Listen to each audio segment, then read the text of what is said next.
بسم الله الرحمن الرحيم. الحمد لله رب العالمين، والصلاة والسلام على سيد الأنبياء والمرسلين وعلى آله وصحبه والأئمة المحدثين. أما بعد. باب قول الله: ونضع الموازين القسط ليوم القيامة وأن أعمال بني آدم وقولهم يوزن. وقال مجاهد: القسطاس العدل بالرومية، ويقال القسط مصدر المقسط وهو العادل، وأما القاسط وهو الجائر. السند المتصل من فضيلة الشيخ مولانا محمد ولي الله محمد حسني حفظه الله تعالى إلى سيدنا ومولانا محمد رسول الله صلى الله عليه وسلم قال: حدثنا الشيخ مولانا محمد ولي الله محمد حسني حفظه الله تعالى قال: حدثنا الشيخ المفتي سحبان محمود قال: حدثنا الشيخ خير محمد الجالندري قال: حدثنا الشيخ محمد ياسين السرهندي قال: حدثنا الشيخ محمود الحسن الديوبندي المعروف بشيخ الهندي قال: حدثنا الشيخ محمد قاسم النانوتوي والشيخ المفتي رشيد أحمد الجنجوهي قال: حدثنا الشيخ الشاه عبد الغني المجددي الدهلوي قال: حدثنا الشيخ الشاه محمد إسحاق الدهلوي والشيخ الشاه أبو سعيد الدهلوي قال: حدثنا الشيخ الشاه عبد العزيز المحدث الدهلوي قال: حدثنا الشيخ أحمد بن عبد الرحيم المعروف بالشاه ولي الله المحدث الدهلوي قال: حدثنا الشيخ أبو طاهر محمد عبد السميع بن إبراهيم الكردي المدني قال: حدثنا الشيخ إبراهيم بن حسن الكردي المدني قال: قرأت على الشيخ أحمد بن محمد بن يونس القشاشي قال: حدثنا الشيخ أبو المواهب أحمد بن عبد القدوس الشناوي قال: حدثنا الشيخ شمس الدين محمد بن أحمد بن محمد الرملي عن الشيخ زين الدين زكريا بن محمد الأنصاري قال: قرأت على الشيخ الحافظ أحمد بن علي بن حجر العسقلاني عن الشيخ إبراهيم بن أحمد التنوخي عن الشيخ أبي العباس أحمد بن أبي طالب الحجاري عن الشيخ سراج الدين الحسين بن المبارك الزبيدي عن الشيخ أبي الوقت عبد الأول بن عيسى بن شعيب السجزي الهروي عن الشيخ أبي الحسن عبد الرحمن بن مظفر بن محمد الداودي عن الشيخ أبي محمد عبد الله بن أحمد السرخسي عن الشيخ أبي عبد الله محمد بن يوسف بن مطر بن صالح بن بشر الفربري قال: حدثنا الشيخ الإمام الهمام الحافظ الحجة أمير المؤمنين في الحديث أبو عبد الله محمد بن إسماعيل بن إبراهيم بن المغيرة بن بردزبة الجعفي البخاري رحمهم الله تعالى، ومتعنا الله بعلومهم وفيوزهم، آمين يا رب العالمين. حدثنا أحمد بن وشكاب قال: حدثنا محمد بن فضيل عن عمارة بن القعقاع عن أبي زرعة عن أبي هريرة رضي الله تعالى عنه قال: قال النبي صلى الله عليه وسلم: كلمتان حبيبتان إلى الرحمن خفيفتان على اللسان ثقيلتان في الميزان، سبحان الله وبحمده سبحان الله العظيم.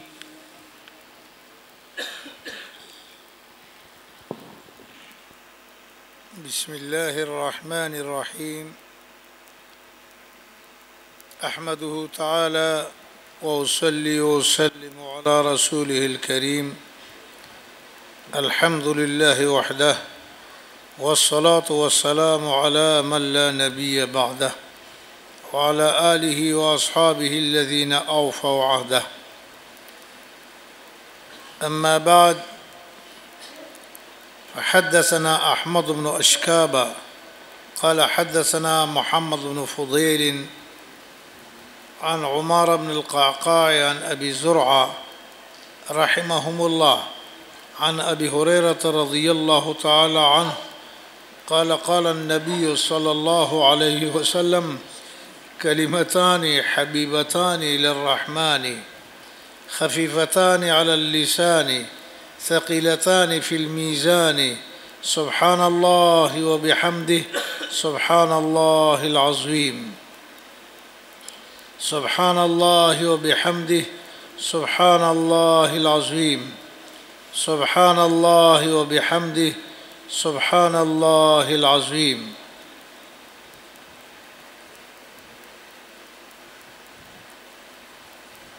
امام بخاری رحمہ اللہ اپنے صحیح بخاری میں ایک ایسی حدیث کو پیش فرما چکے ہیں جس کا تعلق وزن اعمال سے ہے۔ بخاری شریف کی ابتدا میں امام بخاری رحمہ اللہ نے جو حدیث پیش فرمائی اس میں انما الاعمال بالنیات کی حدیث ہے، جس کا مطلب ہے کہ اعمال کا دار و مدار قیامت کے روز نیتوں پر ہے۔ نیت اعلیٰ ہے تو عمل کا درجہ اونچا ہوگا، اور نیت اگر اعلیٰ نہیں ہے تو عمل کا درجہ اعلیٰ نہیں ہوگا۔ انما الاعمال بالنیات، اعمال کا دار و مدار نیتوں پر ہے۔ ان خیرا فخیر وان شرا فشر، خیر کا ارادہ کیا تو خیر ہے، اعمال کا دار و مدار نیتوں پر ہے۔ جو اختیاری اعمال ہے، اختیاری اعمال کا دار و مدار نیتوں پر ہے اور ارادے پر ہے۔ یہاں بخاری شریف کی ابتدائی روایت وہ انما الاعمال بالنیات کو امام بخاری رحمہ اللہ نے پیش فرمایا اور اشارہ فرما دیا کہ دار و مدار نیتوں پر ہے۔ نیت اچھی ہے تو عمل اچھا رہے گا، نیت اچھی نہیں ہے تو عمل بھی اچھا نہیں رہے گا۔ نیت اگر صالح نہیں ہے تو عمل بھی صالح نہیں ہے، نیت اگر صالح ہے تو عمل بھی صالح ہے۔ ان صالحا فصالح وان کان غیر صالح فغیر صالح، تو دار و مدار اعمال کا نیتوں پر ہے۔ یہ وہ اعمال ہیں جو اختیاری ہوں، کیونکہ غیر اختیاری اعمال کے لیے نیت کی ضرورت نہیں ہے۔ غیر اختیاری طور پر ایک آدمی مثلا راستے میں ٹھوکر کھا کے گرتا ہے، چھت سے نیچے گرتا ہے، اس کا کوئی ارادہ نہیں کرتا، یہ غیر اختیاری اعمال ہے۔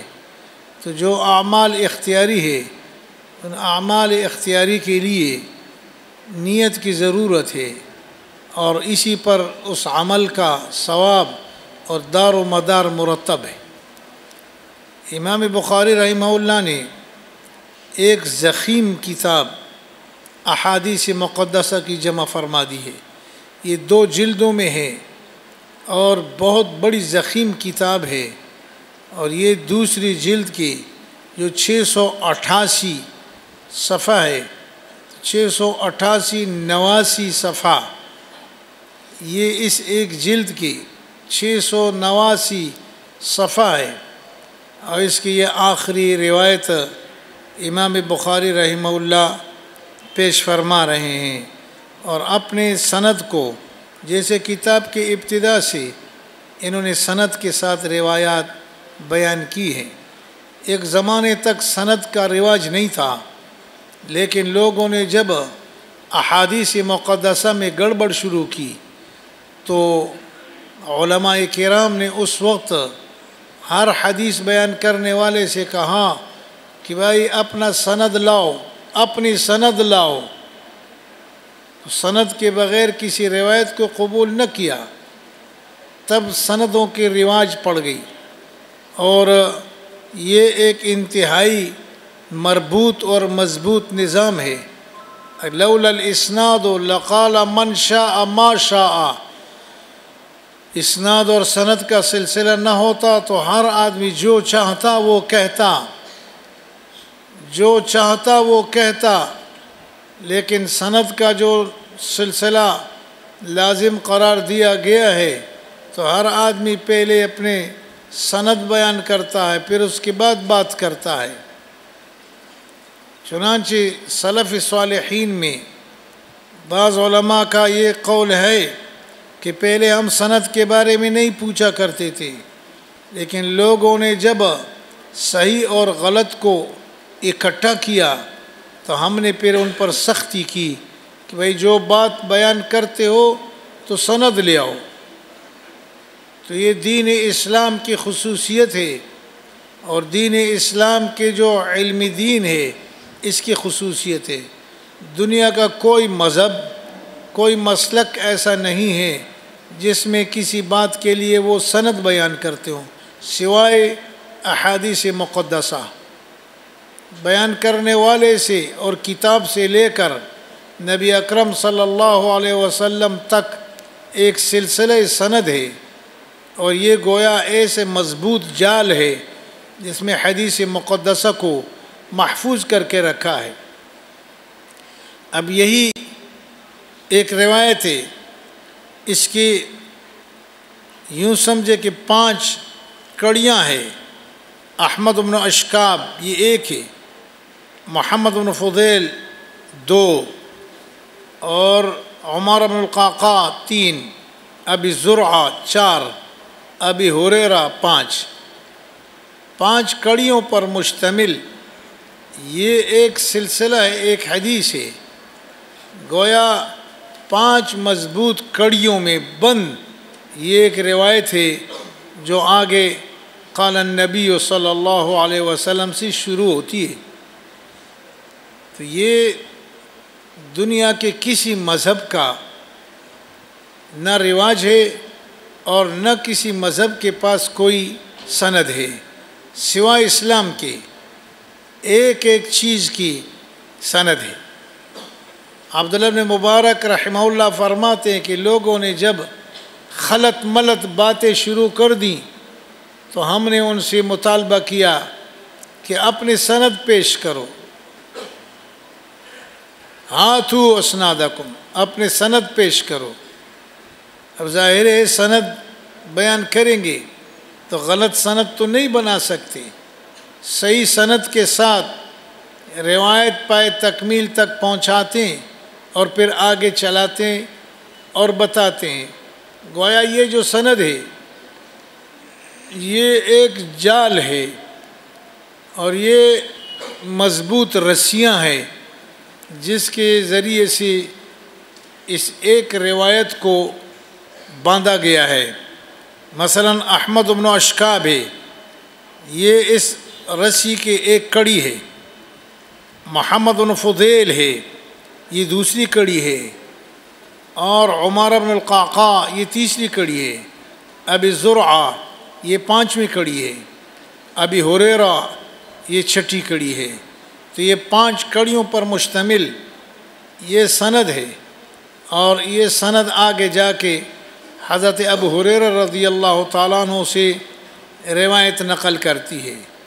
تو لولا الاسناد لقال من شاء ما شاء، اگر سند کا سلسلہ نہ ہوتا تو جو آدمی جو چاہتا وہ کہتا، لیکن اب ایسا نہیں کر سکتا۔ جو آدمی بات کرے گا تو سند کے ساتھ کرے گا۔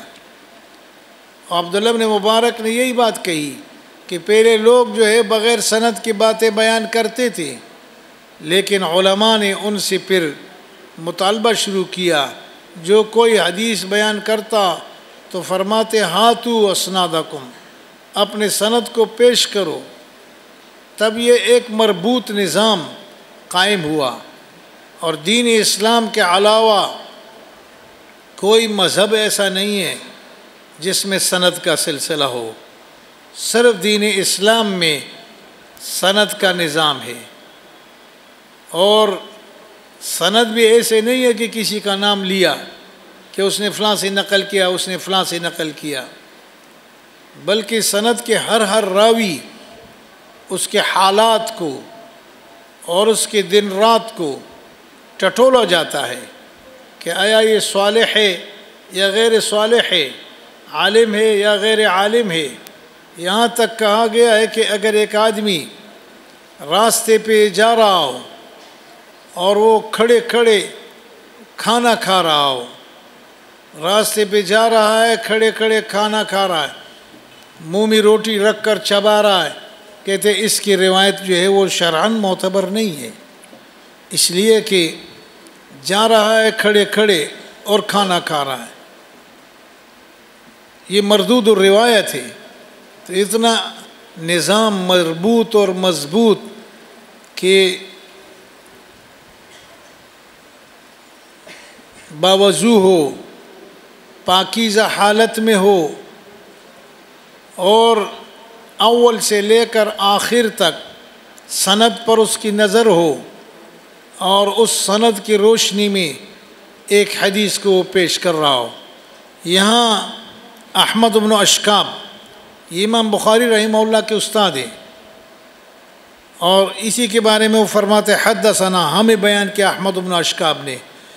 کبھی حدثنی ہوتا ہے، حدثنی اگر شاگرد ایک ہو تو وہ حدثنی کہتا ہے، لیکن اگر شاگرد کئی ہیں تو پھر وہ ایک شاگرد جب بیان کرتا ہے تو وہ کہتے حدثنا، ہمیں بیان کیا، ہمارے استاد نے ہمیں بیان کیا، یہ ہمارے استاد نے مجھے بیان کیا، میرے استاد نے مجھے بیان کیا۔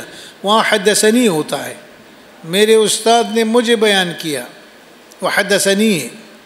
پھر حدث کا لفظ ہے، یہ ایک مبارک لفظ ہے، اور یہ حدیث کی طرف بھی اشارہ ہے، اور یہ بیان کرنے کا اما بنعمت ربک فحدث، اس آیت سے یہ لفظ نکلا ہے، اما بنعمت ربک فحدث، اور وہ حدث جو ہے نبی اکرم صلی اللہ علیہ وسلم نے ہزاروں احادیث پیش فرما دی ہیں، اور صحابہ کرام رضوان اللہ تعالیٰ علیہم نے انتہائی سلیقے اور انتہائی احتیاط سے ان احادیث کو محفوظ کر لیا، اور ہر صحابی کے حالات، یہاں تک کہ اس کے اٹھنے بیٹھنے کے، چلنے پھرنے کے، کھانے پینے کے تمام چیزیں جب محفوظ ہوں اور تمام چیزوں میں وہ حق بجانب ہو، کوئی غلطی نہ ہو، تب جا کر کے وہ روایت اس کے آگے چلتی ہے۔ لیکن اگر وہ کسی وقت ایسا ہوا ہو کہ اس نے کھڑے کھڑے راستے پہ چلتے ہوئے کھانا کھایا ہو تو اس کی روایت قبول نہیں کرتے، اتنی بڑی احتیاط ہے۔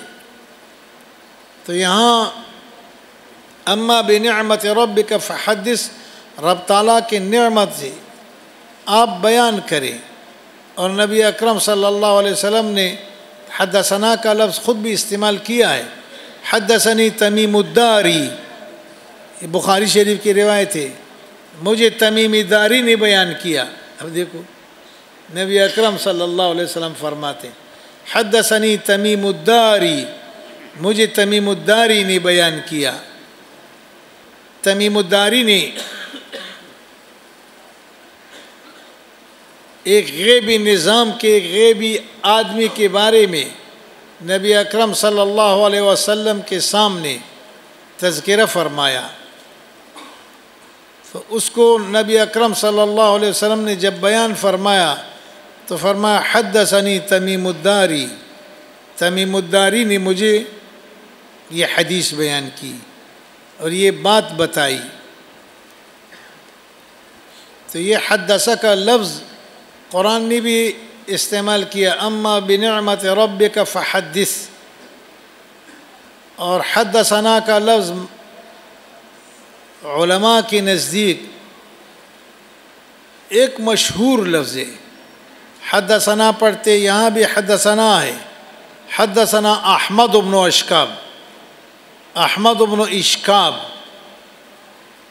احمد بن اشکابہ، احمد بن اشکابن، یہ اس میں تمام حرکات سکنات جائز ہے، اشکابہ پڑھو، اشکابہ پڑھو، اشکابن پڑھو اور اشکابہ پڑھو۔ یہ احمد بن اشکاب امام بخاری رحمہ اللہ کے استاد ہیں، اور فرماتے حدثنا انہوں نے ہمیں بیان کیا. ایسا معلوم ہوتا ہے کہ یہ طلباء کی ایک جماعت تھی اور جماعت کے سامنے انہیں روایت بیان کی، اور امام بخاری رحمہ اللہ اس کو بعد میں جب نقل کرتے ہیں تو فرماتے حدثنا احمد بن اشکابہ قال حدثنا محمد بن فضیل. یہ اس سند کی زنجیر کی دوسری کڑی ہے. عن عمار بن القعقاع یہ تیسری کڑی ہے. عن ابی زرعہ چوتھی کڑی ہے. عن ابی ہریرہ یہ پانچویں کڑی ہے. اور آگے پھر ابو ہریرہ رضی اللہ تعالیٰ عنہ نے روایت بیان فرما دی ہے. تو احمد بن اشکاب یہ امام بخاری رحمہ اللہ کے استاد ہیں اور آخری استاد ہیں. امام بخاری رحمہ اللہ کے تو 10 استاد ہیں حدیث کے، لیکن یہ آخری استاد ہیں.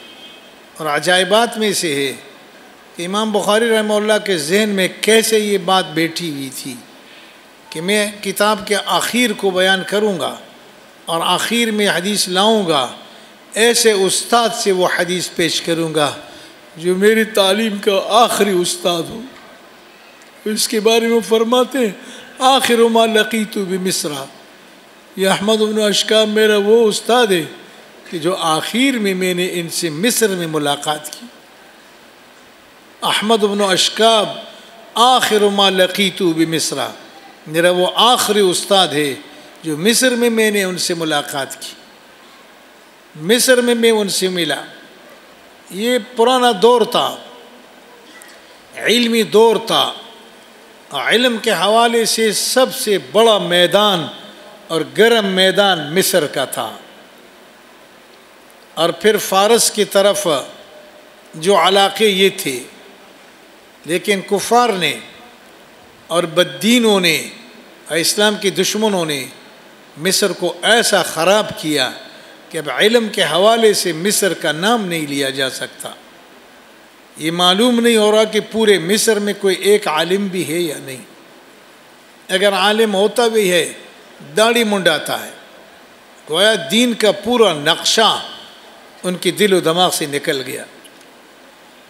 پورے مصر میں آپ گھومو گے ادھر ادھر، آپ کو کوئی داڑھی والا نہیں ملے گا. اگر داڑھی والا نظر آتا ہے تو عورتیں جو ہے پیغام بھیجتی ہے کہ تیرے پاس اگر پیسہ نہیں ہے تو میں پیسہ دیتی ہوں، داڑھی منڈاؤ. یہ کنجریاں ہیں، یہ عورتیں نہیں ہیں، کنجریاں ہیں. یہ کنجریاں، داڑھی ایک آدمی رکھتا ہے، اس کو سنبھالنا اس کی ذمہ داری ہے. اور وہ گھر سے پیغام بھیجتی ہے کہ اگر پیسہ نہیں ہے تو مجھ سے پیسہ لے لو، داڑھی منڈاؤ. داڑھی منڈاؤ یہ تو اسلام میں جائز نہیں ہے. داڑھی رکھنا واجب ہے اور اس کا منڈانا حرام قطعی ہے. داڑھی منڈانا حرام قطعی ہے، اس میں ذرا شک اور شبہ نہیں ہے. یہ کوئی مکروہ اور کوئی ایسا حکم نہیں ہے جس میں کوئی نرمی ہو. حرام ہے، حرام ہے، حرام ہے. اللہ تبارک و تعالیٰ نے انسان کو جس شکل میں پیدا کیا ہے یہ اٹھتا ہے اور اللہ تعالیٰ کے اس شکل کو جو اللہ نے دیا ہے وہ بگاڑتا ہے. جو شکل اللہ نے دیا ہے وہ بگاڑتا ہے اور 1 روپے کے بلیڈ کو، 8 آنے کے بلیڈ کو اس پہ پھیرتا ہے اور کروڑوں کی قیمت کی داڑھی کو منڈاتا ہے اور وہ بال نیچے گراتا ہے اور اس کے پھر جا کر کے ظاہر ہے کہ کوڑا خانے میں اور لیٹرینوں میں پھینکتا ہے اور غلط جگہوں میں پھینکتا ہے. یہ اس کی داڑھی ہے جس کے ذریعے سے انہوں نے نمازیں پڑھی اور جس کے ذریعے سے انہوں نے اللہ تعالیٰ کو یاد کیا ہے، اور آج اس نے منڈا لیا اور کچرے میں پھینک دیا. اللہ تبارک و تعالیٰ نے کسی انسان کو ایسے پیدا نہیں کیا. جب کسی انسان کو بغیر داڑھی کے اللہ پیدا کرتا ہے وہ لاکھوں روپے خرچ کرتا ہے کہ اس کی داڑھی آ جائے. اس قدر و قیمت کو تو دیکھو. جب آئی تو تم قدر نہیں کرتے ہو، جب نہیں آئی تو لاکھوں روپے خرچ کرتے ہو کہ میری داڑھی آ جائے. اور یہ عظمت ہے اور یہ عزت ہے. مرد کو اللہ تبارک و تعالیٰ نے یہ عزت دی ہے، عورتوں کو اللہ تبارک و تعالیٰ نے اس عظمت سے دور رکھا ہے، اور ان کے لیے داڑھی مناسب بھی نہیں تھی، یہ مردوں کے لیے مناسب ہے، اور جس کی داڑھی بڑی ہو وہ عظمتوں کا مالک ہوتا ہے، اور داڑھی میں رحمتیں ہوتی ہیں۔ لہٰذا یہاں جو امام بخاری رحمہ اللہ روایت بیان کرتے تو احمد بن اشکاب کے نام سے، فرما آخر ما لقیت بمصر، یہ میرا وہ استاد ہے جس سے میری ملاقات مصر میں ہوئی۔ کتنے دور دور تک لوگ جاتے تھے۔ امام بخاری رحمہ اللہ تو خراسان کے، یہ تو یہاں اس طرف شیراز اور خراسان اور ایران کے، یہاں سے یہ مصر گئے اور مصر میں جا کے علم سیکھا، اور علم سیکھتے سیکھتے ان کو یہ بھی یاد ہے کہ یہ جو روایت ہے آخر ما لقیت بمصر، یہ احمد بن اشکاب سے میں نے لیا ہے، اور یہ میرا آخری استاد ہے جو مصر میں میری ان سے ملاقات ہوئی، اور اس نے یہ روایت مجھے بیان کی۔ احمد بن اشکاب قال حدثنا محمد بن فضیل عن عمار بن القعقاع عن ابی زرعہ عن ابی ہریرہ۔ یہ 5 ستون ہے، احمد بن اشکاب، محمد بن فضیل، عمار بن القعقاع، ابو زرعہ، ابی ہریرہ، تو 5 کڑیوں پر مشتمل یہ مضبوط زنجیر، اس زنجیر سے ابو ہریرہ رضی اللہ تعالیٰ عنہ نے اس حدیث کو باندھا اور فرمایا کہ قال قال النبی صلی اللہ علیہ وسلم، نبی اکرم رسول معظم صلی اللہ علیہ وسلم نے فرمایا الدین ما قال اللہ وقال الرسول معا وما سواہ وسواس الشیاطین، دین تو وہی ہے جس میں قال اللہ موجود ہو، اور دین تو وہی ہے جس میں قال الرسول موجود ہو۔ قال اللہ نہ ہو، قال الرسول نہ ہو، اس کے علاوہ باتیں تو وسواس کی باتیں ہیں۔ الدین ما قال اللہ وقال الرسول به وما سواہ وسواس الشیاطین، وہ تو انسانوں کے آپس کی باتیں ہوتی ہیں۔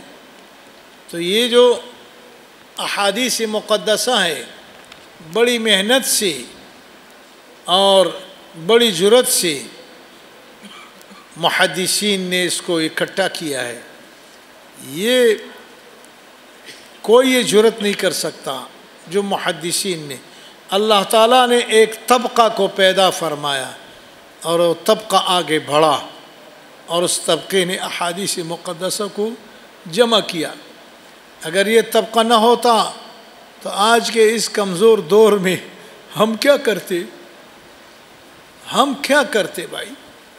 ہمیں تو ایک حدیث کا پتہ نہیں ہے کہ یہ کہاں سے آئی ہے اور کہاں محفوظ ہے، لیکن انہوں علماء کرام نے محنتیں اٹھائیں، اتنی بڑی بڑی محنتیں اٹھائیں کہ آدمی اس کو بیان نہیں کر سکتا، اور احادیث مقدسہ کو جمع کیا، راتوں کو جاگتے رہے اور دن کو محنتیں کرتے رہے، احادیث مقدسہ کا ایک مجموعہ تیار کیا۔ اور یہ ایسا نہیں ہے کہ رات کو کسی نے روایتوں کو جمع کیا اور صبح بیان کیا، ایسا نہیں ہے، بلکہ نبی اکرم صلی اللہ علیہ وسلم تک سند کے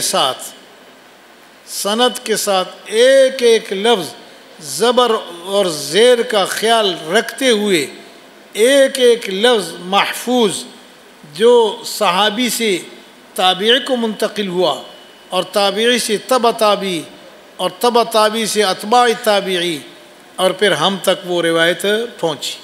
یہ جو روایت ہے 10 راوی ہے، اس کی 10 محدثین ہے جنہوں نے اس ایک روایت کو بیان کیا۔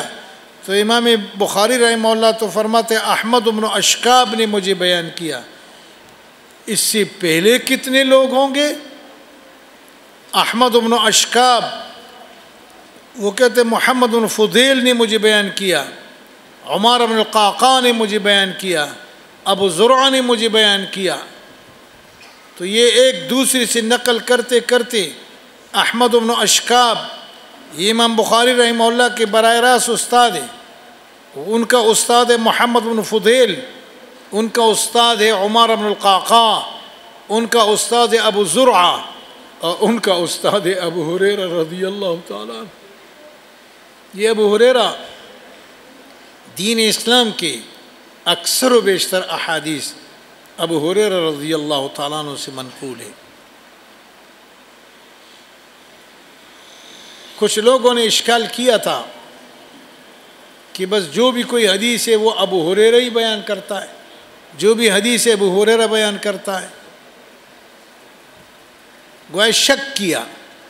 ابو ہریرہ رضی اللہ تعالیٰ عنہ نے ایک بیان دیا اور فرمایا کہ انصار اپنے تجارتوں میں لگے ہوئے تھے، مہاجرین اپنے کاروبار میں لگے ہوئے تھے، اور میں ایک مسکین بندہ تھا، رسول کریم صلی اللہ علیہ وسلم کی دروازے پہ پڑا رہتا تھا، 7 دن تک کھانے کو کچھ نہیں ملتا۔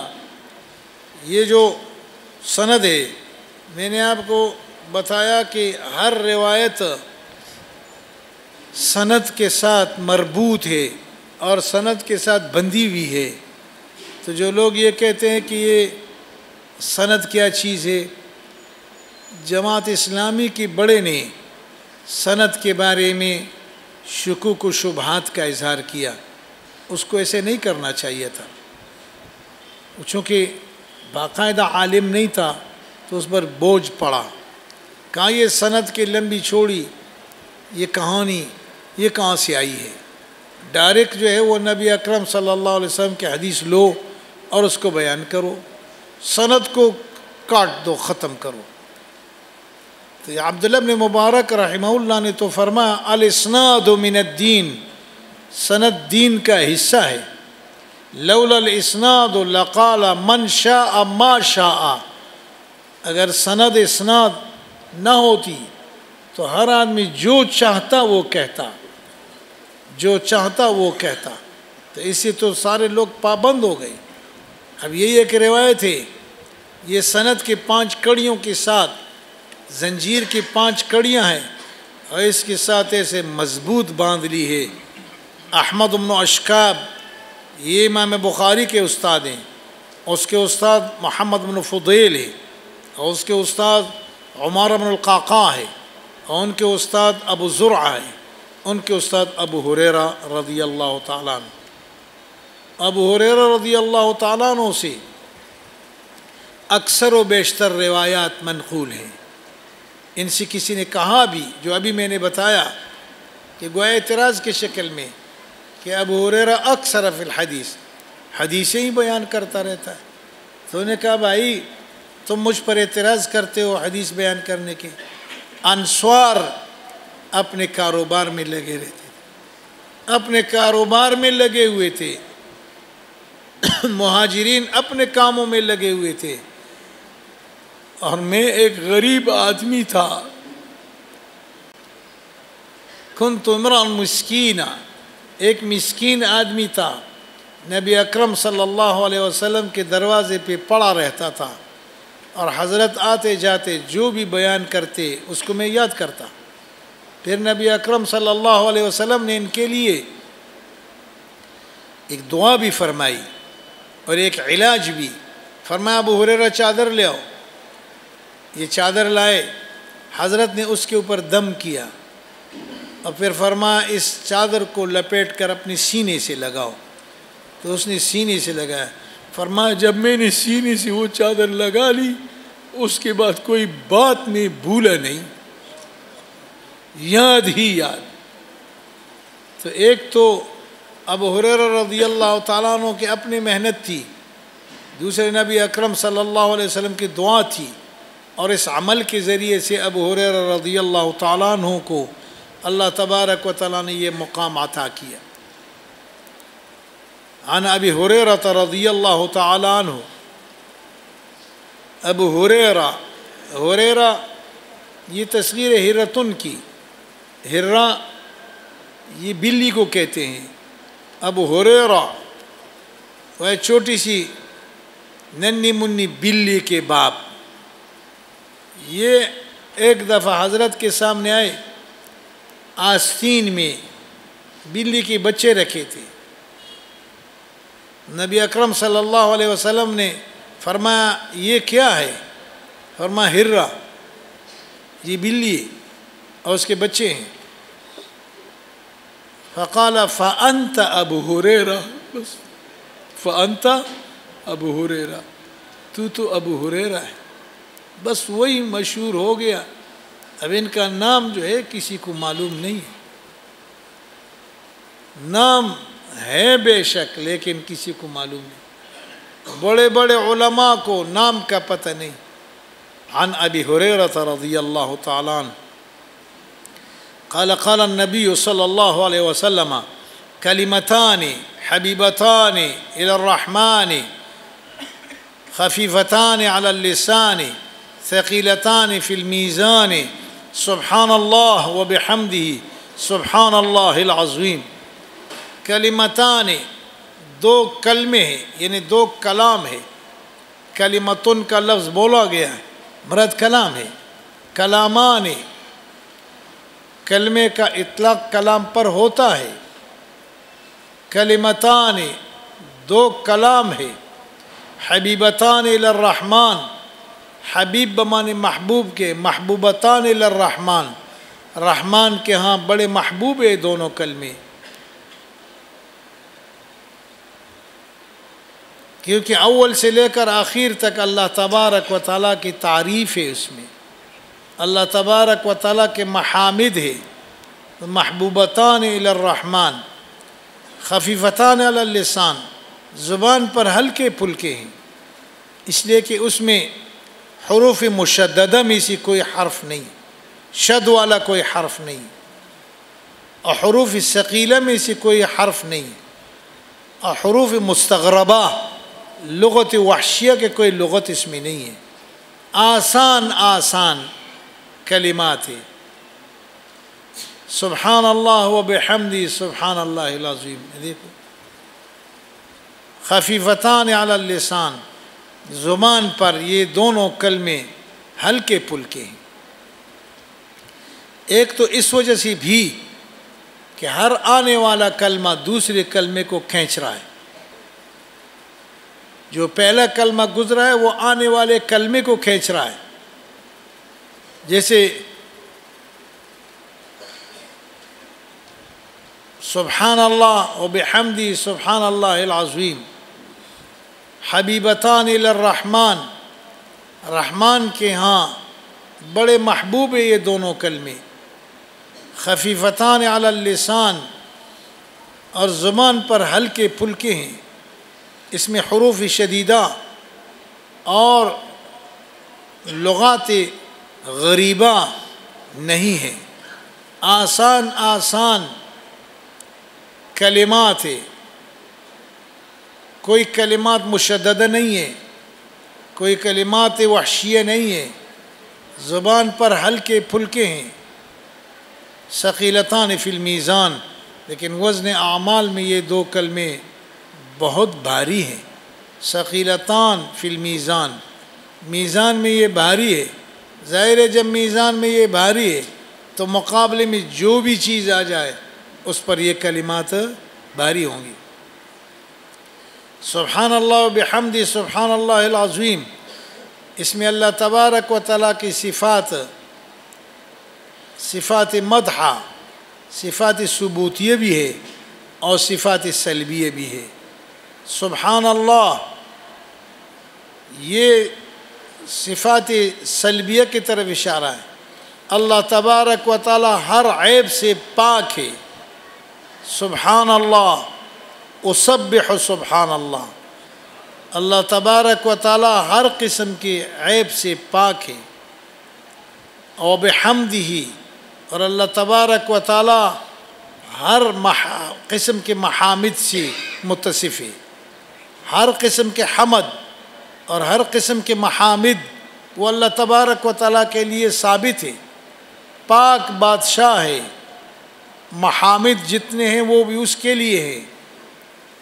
جب ایک دفعہ کہہ دیا سبحان اللہ و بحمدی، پھر کہا کہ پھر کہتا ہوں سبحان اللہ العظیم، وہ پروردگار پاک ہے ہر عیب سے، العظیم جو بڑا بادشاہ ہے۔ امام بخاری رحمہ اللہ نے کتاب کے ابتداء میں انما الاعمال بالنیات کا تذکرہ کیا اور اس حدیث کو پیش کیا، اور آخر میں وزن اعمال کا یہ پیش کیا، اشارہ کیا کہ قیامت میں اعمال کا وزن ہوگا، لہذا اپنے اعمال میں وزن پیدا کرو۔ اگر وزن آ گیا تو وزن اعمال میں تمہارے اعمال کا پلڑا باری رہے گا، اور اگر وزن عمل میں وزن نہیں آیا تو قیامت میں تمہارے اعمال کا پلڑا باری نہیں ہوگا، ہلکا ہوگا۔ خفیفتان علی اللسان، زبان پہ ہلکے پھلکے ہیں، اس لیے کہ سبحان اللہ و بحمدی، سبحان اللہ العظیم میں نہ حروف شدیدہ ہے، نہ حروف ثقیلہ ہے، نہ حروف وحشیہ ہے، نہ حروف مستغربہ ہے، آسان آسان، خفیفتان علی اللسان لیکن ثقیلتان فی المیزان، میزان میں بہت بھاری ہے یہ دو کلمے، اور ایک کلمہ ہے سبحان اللہ و بحمدہ، تو سبحان اللہ یہ ایک کلمہ، و بحمدہ دوسرا کلمہ، سبحان اللہ اسبح سبحان اللہ و احمد تبارک و تعالی بحمدہ، اللہ تبارک و تعالیٰ کے میں حمد بیان کرتا ہوں، اللہ تبارک و تعالیٰ کی پاکی بیان کرتا ہوں، اور پھر کہتا ہوں کہ سبحان اللہ العظیم، اللہ تبارک و تعالیٰ ہر عیب سے پاک ہے اور بڑا بادشاہ ہے۔ تو یہ دینی مدارس میں اور علماء کرام کے ہاں سال کے اخیر میں بخاری شریف کا ختم ہوتا ہے اور اس کی تکمیل ہوتی ہے۔ سال کے ابتداء میں بھی بخاری شریف ہی سے ابتدا کرتے ہیں، تو ابتدائی سال بھی بخاری شریف سے اور انتہائی سال بھی بخاری شریف سے۔ یہ اللہ تبارک و تعالیٰ نے صحیح بخاری کو ایک مقام عطا کیا ہے کہ ابتدا بھی تمام مدارس میں اور تمام دینی علوم کے مراکز میں بخاری ہی کو مرکزی حیثیت حاصل ہے، اور سال کے اخیر میں بھی اس کا چرچا ہوتا ہے، اور سال کے ابتدا میں بھی اس کا چرچا ہوتا ہے۔ یہ آخری روایت ہے، کلمتان حبیبتان الی الرحمن۔ پوری کتاب کو مکمل کر کے امام بخاری رحمہ اللہ آخر میں وزن اعمال کے متعلق اس روایت کو پیش فرما گئی، اور باب باندھا قول اللہ تبارک و تعالی وَنَضَعُ الْمَوَازِينَ الْقِسْطَ لِيَوْمِ الْقِيَامَةِ، قیامت کے دن ہم عدل و انصاف کے ترازو کھڑے کریں گے۔ وَنَضَعُ الْمَوَازِينَ الْقِسْطَ لِيَوْمِ الْقِيَامَةِ، قیامت کے دن ہم وزن اعمال کے ترازو کھڑے کریں گے۔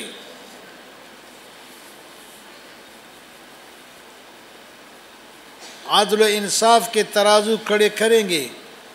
دوسرا عنوان باندھا ان اعمال بنی آدم و اقوالہم توزن، اعمال بنی آدم اور اقوال بنی آدم تولے جائیں گے، تولے جائیں گے۔ یہ آخر میں بعض اہل باطل پہ امام بخاری رحمہ اللہ نے رد فرمایا، جو معتزلہ وغیرہ کے خرافات والی پارٹیاں ہیں، یہ وزن اعمال کے انکار کرتے ہیں، کہتے ہیں نہ ترازو ہے اور نہ کوئی وزن ہے، صرف عدل و انصاف ہوگا، بس عدل و انصاف قیامت کے دن ہوگا، لیکن نہ ترازو ہے اور نہ وزن اعمال ہے۔ اس ایک جملے سے معتزلہ نے 10 حدیثوں کا انکار کیا، 10 حدیثوں کا انکار کیا، قرآن عظیم کی آیت کا انکار کیا، والوزن یومئذ الحق للرحمن، والوزن یومئذ الحق للرحمن، رحمان کے لیے وزن اعمال قیامت کے دن یہ حق ہے رب کا، اور وہ انسان سے اللہ تبارک و تعالیٰ فرمائے گا کہ میں کچھ نہیں کرتا، جاؤ دیکھو اپنے اعمال کو، ترازو موجود ہے، ترازو پر تمہارے اعمال آئیں گے، تولے جائیں گے، اگر اعمال نیک بھاری ہو گئے تو کامیاب، نہیں تو پھر ناکام۔ تو وہ بیچارہ وہاں جا کے کھڑا ہوگا۔ روایات میں آتا ہے، محدثین مفسرین نے لکھا ہے کہ قیامت کے دن 4-5 مقامات ہیں، ان 4 مقامات میں ایک انسان دوسرے انسان کو یاد نہیں رکھ سکتا۔ بیٹے کو باپ کا پتہ نہیں ہوگا، باپ کو بیٹے کا پتہ نہیں، بھائی کو بھائی کا پتہ نہیں۔ اور ان اعمال میں یا ان مقامات میں سے ایک مقام وزن اعمال کا ہے۔ وزن اعمال جب شروع ہو جاتا ہے تو ہر انسان کو اپنی فکر پڑی رہے گی، وہ دوسرے کے بارے میں سوچ بھی نہیں سکتا کہ کیا ہو رہا ہے، بس صرف اس غم میں ہے کہ میرے وزن اعمال کا پلڑا بھاری ہوتا ہے یا ہلکا ہو جاتا ہے، میں کامیاب ہوتا ہوں یا ناکام ہوتا ہوں۔ ترازو موجود ہے، 2 پلڑے اس کے،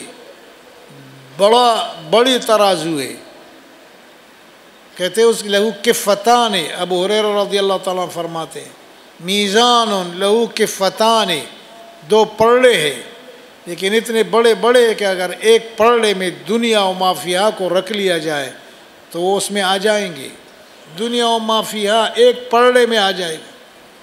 اس طرح یہ کھڑا ہوگا اور ان کے اعمال جو ہے وہ تول کے لیے ڈال دیے جائیں گے۔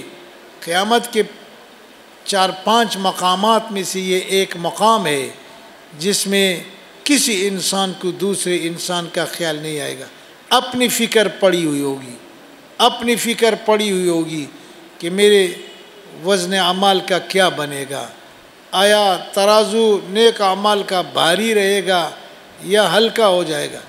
انسان کھڑا ہے، فرشتے اس کو کہتے دیکھو تمہارے اعمال ہم پلڑے میں ڈال رہے، تمام اعمال پلڑے میں آ جائیں گے، البتہ کلمہ توحید جو ہے یہ اگر آ گیا، وزن اعمال کے پلڑے میں کلمہ توحید اگر آ گیا تو اس کے مقابلے میں کوئی اور چیز بھاری نہیں رہ سکتی، پھر کلمہ توحید ہی بھاری ہے، بشرطے کہ توحید کے ساتھ اس نے کلمہ پڑھا ہو اور اخلاص دل کے ساتھ لا الہ الا اللہ محمد الرسول اللہ پڑھا ہو، تو اس کے مقابلے میں کوئی چیز بھاری نہیں ہو سکتی، پھر یہی پلڑا اعمال کا بھاری رہے گا۔ تو یہ وزن اعمال ہے۔ باب قول اللہ تبارک و تعالی وَنَضَعُ الْمَوَازِينَ الْقِسْطَ لِيَوْمِ الْقِيَامَةِ، عدل و انصاف کے ترازو ہم قیامت کے دن کھڑے کر دیں گے۔ وَأَنَّ أَعْمَالَ بَنِي آدَمَ وَقَوْلَهُمْ يُوزَنُ، اور بنی آدم کے اعمال اور ان کے اقوال وہ تولے جائیں گے۔ وقال مجاہد، اور قرآن عظیم کے مفسر امام مجاہد نے کہا القسطاس العدل بالرومیہ، قسطاس وزنوا بالقسطاس المستقیم، قرآن میں ہے وزنوا بالقسطاس المستقیم، القسطاس العدل بالرومیہ، رومی لغت میں قسطاس عدل و انصاف کو کہتے ہیں۔ ویقال، کہا جاتا ہے القسط مصدر المقسط، یہ قسط جو ہے مصدر مقسط کا مصدر ہے۔ یہاں امام بخاری رحمہ اللہ نے علماء کو مشکل میں ڈالا ہے، اس لیے کہ قسط جو ہے مصدر مقسط کا، مقسط تو باب افعال کا صیغہ ہے، اسم فاعل کا صیغہ ہے، اقسط یقسط اقساط فو مقسط، قسط جو ہے یہ مجرد میں سے ہے، قسط یقسط قسطا وہ مجرد ہے، اور وہ کیسے مقسط کا مصدر بن سکتا ہے؟ مقسط باب افعال میں سے، تو یہاں کیا ہے القسط مصدر بمعنی المقسط، مقسط کے معنی میں ہے، ایک جملہ محذوف ہے، بمعنی المقسط، مقسط کے معنی میں ہے یہ قسط۔ تو قسط تو عدل کو بھی کہتے ہیں، اور قسط جو ہے وہ ظلم کو بھی کہتے ہیں۔ وزنوا بالقسطاس مستقیم اور سیدھے ترازو سے تولو۔ وَأَمَّا الْقَاسِطُونَ فَكَانُوا لِجَهَنَّمَ حَطَبًا، اور یہ جو قاسطین ہے وہ ظالمین کے معنی میں ہے۔ تو قسط ظلم کے معنی میں بھی ہے اور عدل کے معنی میں بھی ہے۔ تو یہاں امام بخاری رحمہ اللہ فرماتے ہیں کہ القسط مصدر مقسط وہو بمعنی المقسط وہو العادل، یہ عادل کے معنی میں ہے، کیونکہ قسط کا ایک معنی ظلم کا بھی ہے۔ فرمایا یہاں ظلم کے معنی میں نہیں ہے، عدل و انصاف کے معنی میں ہے۔ وَأَمَّا الْقَاسِطُ، اور قاسط قسط دوسرے باب سے اگر لے لو تو وہ الجائر، وہ ظالم کے معنی میں ہے، تو یہاں ظالم کے معنی میں نہیں ہے، عدل و انصاف کے معنی میں ہے۔ حدثنا احمد بن اشکابہ، یہ حدثنا ہمیں بیان کیا، یہ چونکہ ایک شاگرد تو ہے نہیں، کئی شاگرد ایک استاد کے سامنے اور استاد بیان کر رہا ہے، تو بعد میں جب شاگرد بیان کرتا ہے تو حدثنی نہیں کہہ سکتا، وہ حدثنا کہے گا۔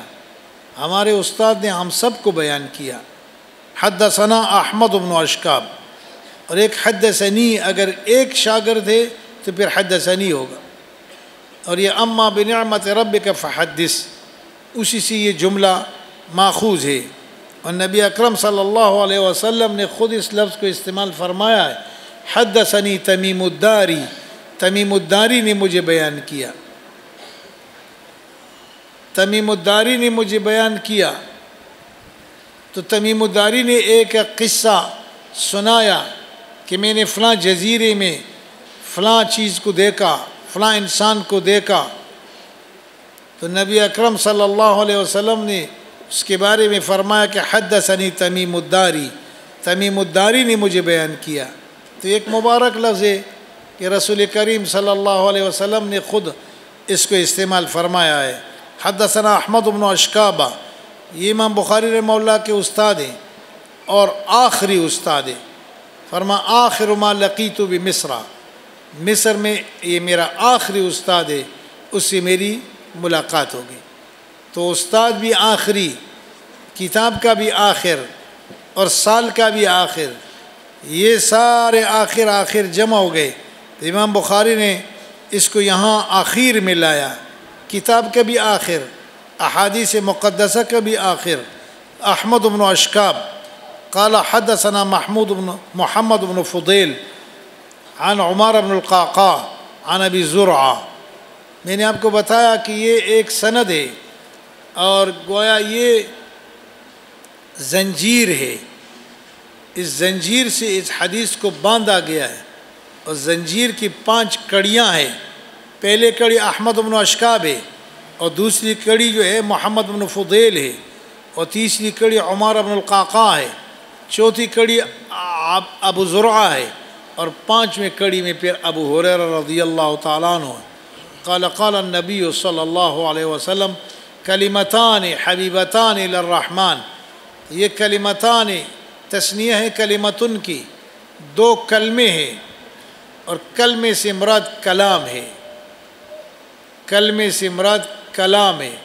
الکلمۃ لفظ وضع معنی مفردن دن دن، وہ کلمہ مراد نہیں ہے بلکہ کلام مراد ہے۔ کلمتان کلامان حبیبتان للرحمن، رحمان کو بڑے محبوب ہے، اس لیے کہ ان کلمات میں اللہ تعالیٰ کی صفات کا بیان ہے۔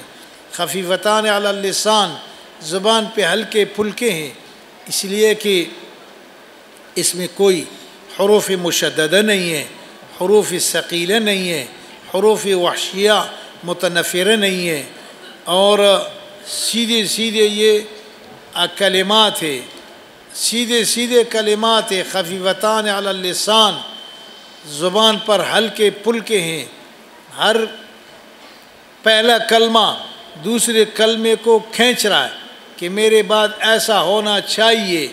جب انہوں نے کہہ دیا سبحان اللہ، انہیں کلمتان حبیبتان للرحمن، تو ایک آدمی سوچ میں پڑ گیا، کلمتان کیا کلمے آئیں گے؟ اس نے آگے سے کہہ دیا حبیبتان للرحمن، رحمان کو یہ دونوں کلمے بڑے محبوب ہیں۔ وہ اور سر اٹھا کے دیکھ رہا ہے کہ کون سے کلمے ہیں؟ کہا خفیفتان علی اللسان، زبان پر ہلکے پھلکے ہیں. وہ چیخ اٹھا کہ خدا کے بندے جلدی بتاؤ. اس نے کہا ثقیلتان فی المیزان، میزان میں بڑے بھاری ہیں، اللہ کے بندے جلدی بتاؤ. تو اس طلب کے بعد آگے اس کا جملہ آیا سبحان اللہ و بحمدہ سبحان اللہ العظیم. یہ اوقاف النفس ہے. اوقاف النفس، ہر آنے والا جملہ، پہلا جملہ آنے والے جملے کو خود طلب کرتا ہے. قفا نبک من ذکرا حبیب و منزلی بسخت اللوا بین الدخول فحوملی. امرؤ القیس اپنے دو ساتھیوں سے کہتے قفا کھڑے ہو جاؤ. وہ اس نے آگے سے جواب میں اعتراض کیا کہ سفر پہ جا رہا ہے، کھڑے ہونے کی کیا ضرورت ہے، سفر کر رہا ہے. کہا نب کے، بھائی کچھ رونا ہے. قفا دونوں کھڑے ہو جاؤ میرے دوستو، نب کے ہمیں رونا ہے. ارے بھائی سفر پہ جا رہے ہیں، ٹھیک ٹھاک آدمی ہے، رونے کی کیا ضرورت ہے. من ذکرا حبیب، کہتے حبیب یاد آ گیا، حبیب یاد آ گیا. تو اس نے پھر اعتراض کیا کہ حبیب اب یاد آ گیا، صبح سے چل رہا تھا تو حبیب یاد نہیں تھا، ابھی حبیب یاد آ گیا. کہا وہ منزلی، اس کے گھر کے کنڈرات کو میں نے دیکھا، گھر کے کنڈرات کو دیکھا تو محبوب یاد آ گیا. قفا نبکی من ذکرا حبیب و منزلی. کہا یہ منزل اس کا کہاں پر ہے؟ کہا بسخت اللوا، سخت اللوا مقام میں ہے. سخت اللوا مقام میں یہ مکان اور کنڈرات ہے. کہا وہ کون سی جگہ ہے سخت اللوا؟ کہتے بین الدخول فحوملی، حومل اور دخول کے درمیان ایک جگہ کا نام ہے.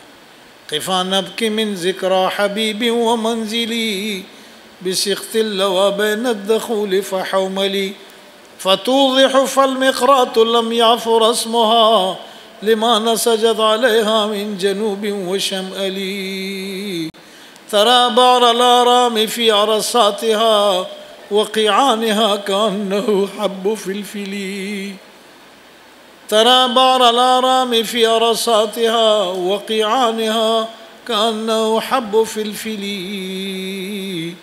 اس مکان میں آپ ہرن کو دیکھو گے اور ہرن کی مینگنیوں کو دیکھو گے. یہ مینگنیاں ایسے نظر آتی ہے گویا یہ سیاہ مرچ، کالے مرچ کے دانے ہیں. حب فلفل، فلفل کے دانے ہیں اور اس مکان میں بھرے ہوئے. کأنها حب فلفل توضح فالمقرات لم يعفر اسمها لما نسجت عليها من جنوب وشمال. شمال اور جنوب کی طرف سے ہوائیں چل رہی ہیں تو ان کے کنڈرات کو بالکل محفوظ رکھا ہے. تو بہرحال یہ کلمتان حبیبتان الی الرحمن خفیفتان علی اللسان، زبان پہ ہلکے پھلکے ہیں. میں نے بتایا کہ کوئی حروف شدیدہ نہیں ہے، اس میں حروف وخشیہ اور مغلقہ نہیں ہے. ثقیلتان فی المیزان، میزان میں بڑے بھاری ہیں. اور یہ جملے سبحان اللہ و بحمدی اسبح سبحان اللہ، اللہ تبارک و تعالیٰ کی پاکی بیان کرتا ہوں، و بحمدی اور اللہ تبارک و تعالیٰ کے حمد بیان کرتا ہوں. بعض روایت میں ہے کہ جو آدمی 100 مرتبہ دن میں یہ کلمات کہہ دیتا ہے اللہ تبارک و تعالیٰ ان کے لیے جنت واجب فرماتے ہیں. سبحان اللہ و بحمدی سبحان اللہ العظیم، سبحان اللہ و بحمدی سبحان اللہ العظیم. اللہ تعالیٰ کو بڑے محبوب ہے یہ کلمات. صرف سبحان اللہ کا بھی بہت بڑا مقام ہے. اگر ایک آدمی پورا نہیں پڑھ سکتا، ان کو چاہیے کہ سبحان اللہ سبحان اللہ سبحان اللہ تسبیحات پہ پڑھا کرے. سبحان اللہ، اللہ تبارک و تعالیٰ کی پاکی بیان کرتا ہوں، و بحمدی و اللہ تبارک و تعالیٰ کے حمد بیان کرتا ہوں، اور پھر کہتا ہوں سبحان اللہ العظیم، اللہ تبارک و تعالیٰ پاک ہے اور بڑے بادشاہ ہے. تو اللہ تعالیٰ ہمیں اس راستے پہ چلا جو حق کا راستہ ہے. ہمارے ان طلباء کو اللہ تبارک و تعالیٰ علم و عمل سے مزین فرما دے، علم و عمل سے اللہ مزین فرما دے. محنت کی اللہ تبارک و تعالیٰ توفیق عطا فرمائے۔ پورے سال انہوں نے پڑھا ہے، بڑی محنتیں اٹھائی ہیں، اللہ تبارک و تعالیٰ ان کی محنتوں کو قبول فرمائے اور اس میں اللہ تبارک و تعالیٰ برکات عطا فرمائے اور اللہ تبارک و تعالیٰ اس مدرسے کو کامیاب فرمائے۔ کئی سالوں سے میں دیکھتا ہوں یہ مدرسہ خاموش مدرسہ ہے، لیکن اس میں الحمدللہ تعلیم تعلم کا بہت بڑا نظام چل رہا ہے۔ اللہ تعالیٰ ان کے جو سرپرست اور محتممین حضرات ہیں ان کو مزید توفیق عطا فرمائے اور اللہ تبارک و تعالیٰ اپنی مخلوق کے دلوں کو اس ادارے کی طرف متوجہ فرما دے۔ اللہ تبارک و تعالیٰ اپنے مخلوق کے دلوں کو اس ادارے کی طرف متوجہ فرما دے کہ وہ اس ادارے کی خدمت کریں اور اس ادارے کی مدد کرے اور اس ادارے کے لیے وہ رحمت کا اظہار کرے، محبت کا اظہار کرے، عزت و عظمت کا اظہار کرے۔ اللہ تبارک و تعالیٰ ہمارے آخرت کو دنیا سے بہتر بنا دے۔ وَلَلْآخِرَةُ خَيْرٌ لَكَ مِنَ الْأُولَىٰ، مولا ہمارے ہر دوسرے مرحلے کو پہلے مرحلے سے بہتر بنا دے۔ جو آدمی مشکلات میں مبتلا ہے، طلباء ہو یا علماء ہو، مولا ان کی مشکلات کو دور فرما۔ مولا جو آدمی بے یار و مددگار ہے اور پیسے کی کمزوری ہے، مولا ان کو حلال رزق کے وافر مقدار میں پیسہ عطا فرما، حلال پیسہ عطا فرما، حلال پیسہ عطا فرما اور ان کو مطمئن فرما۔ اللہ اس راستے پہ چلا جو حق کا راستہ ہے، اس راستے پہ چلا جو ایمان کا راستہ ہے، اس راستے پہ چلا جو نبی آخر الزمان کا راستہ ہے، اس راستے پہ چلا جو قرآن کا راستہ ہے، اس راستے پہ چلا جو صحابہ کرام کا راستہ ہے۔ مولا خالی الذہن ہو کر تیرے دربار میں ہاتھ اٹھائے ہوئے، مولا ہمارے ہاتھوں کو خالی واپس نہ فرما۔ مولا ہمارے ہاتھوں کو اور ہمارے جھولیوں کو اپنے رحمتوں سے بھر دے یا اللہ، اپنے رحمتوں سے بھر دے یا اللہ۔ یہاں کے جو علماء ہیں ان کے عمر میں برکت عطا فرما دے یا اللہ۔ جو مدرسہ ہے یا اللہ، اس مدرسے کو مزید ترقی عطا فرما دے یا اللہ۔ ان کے منتظمین محتممین کو یا اللہ دن اور رات کی ترقیاں عطا فرما دے یا اللہ، دن اور رات کی ترقی عطا فرما دے یا اللہ۔ ہر قسم کے آفات و بلایا سے، مصیبتوں سے اس ادارے کی حفاظت فرما دے یا اللہ، اس ادارے کی یا اللہ حفاظت فرما دے۔ مولا اس امت کو ایک مومن مجاہد خلیفہ عطا فرما، اس امت کو ایک مومن مجاہد خلیفہ عطا فرما، اس امت کو ایک مومن مجاہد خلیفہ عطا فرما، اس امت کو ایک مومن مجاہد خلیفہ عطا فرما۔ وصلی اللہ تعالیٰ علی خیر خلقہ محمد وعلی آلہ واصحابہ وازواجہ وذریاتہ واہل بیتہ اجمعین برحمتک یا ارحم الراحمین۔ علماء اکرام کے نیو بیانات سننے کے لیے آپ ہمارے فیس بک پیج کو لائک کریں اور ہمارے یوٹیوب چینل کو سبسکرائب کر کے بیل آئیکن پر کلک کیجیے۔ اپنی نیک دعاؤں اور تمناؤں میں ادارہ سعد نشریات کو یاد رکھیں۔ شکریہ۔ علماء حق کی آواز، سعد نشریات۔